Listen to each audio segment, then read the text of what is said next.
Beta breeding పేర్ అనేది ఉన్నప్పుడు మన యొక్క ఫీమేల్ బెటా అనేది ఎగ్ లోడెడా కాదా అని ఎలా తెలుసుకోవడం, నేను కొన్ని సింపుల్ ట్రిక్స్ అనేది చెప్తాను. దీన్ని బట్టి మీరైతే అర్థం చేసుకోవచ్చు. సో నార్మల్గా అంటే ప్రెగ్నెన్సీ లేనిది, ఎగ్ లోడెడ్ లేనిది ఫీమేల్ అనేది ఎలా ఉంటుందంటే నేరో షేప్తో కొంచెం బక్కగా సన్నంగా ఉంటుంది ఈ యొక్క బెటా, అంటే నాన్ ప్రెగ్నెన్సీ. అదే ప్రెగ్నెన్సీ అంటే ఎగ్ లోడ్ అయి ఉన్న ఫీమేల్ని చూసుకుంటే దాని యొక్క బెల్లీ అనేది ఒక బలూన్ షేప్లోకి అయితే ఉబ్బడం అనేది స్టార్ట్ అవుతుంది. ఇలా స్టార్ట్ అవ్వడం కారణం ఏంటంటే ఎక్కువ ఎగ్స్ అనేది పొట్టలో క్యారీ చేయడం వల్ల మనకి ఈ బల్జ్ అనేది వస్తుంది. మరియు ఎగ్ స్పాట్ అనేది ఉంటుంది ఫీమేల్స్కి, తెల్లని చుక్కలాగా ఉంటుంది అన్నమాట. ఈ ట్యూబ్లోంచి ఎగ్స్ అనేవి బయటకు వస్తాయి. ఈ ట్యూబ్ అనేది ఎక్కువగా బయటకు వచ్చి క్లియర్గా కనబడుతుందంటే ఫీమేల్ అని ఖచ్చితంగా గుడ్లు పెడుతుందండి. సో ఇప్పుడు ప్రెగ్నెన్సీకి తెలిసింది కదా, దాన్ని నిజంగా ప్రెగ్నెన్సీయా లేదా కాన్స్టిపేషన్ కనుక్కోవడానికి ఒక మంచి సైన్ ఉంది.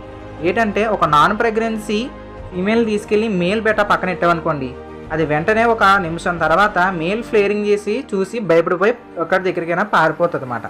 అదే ఎగ్ లోడ్ అయిన ప్రెగ్నెన్సీ ఫీమేల్ తీసుకొని మేల్ పక్కన పెడితే అదే దాన్ని ఫాలో చేస్తూ ఉంటుంది అన్నమాట. అది మేల్ బెటాని ఫీమేల్ బెటా అటు ఇటు ఫాలో చేస్తూ ఉంటుంది బ్రీడింగ్ కోసం. సో అలాంటప్పుడు మనం ఏం చేయాలంటే మన యొక్క ఎగ్ లోడ్ అయిన ఫీమేల్కి లైవ్ ఫుడ్స్ మోయినా గ్రెనవామ్ ఫీడ్ అనేది ఖచ్చితంగా ఇచ్చుకోవాలి. పిల్లెట్ ఫుడ్ అనేది ఇస్తే మీకు ఖచ్చితంగా బేబీస్ అని రావు, ఎగ్స్ కూడా రానే రావు.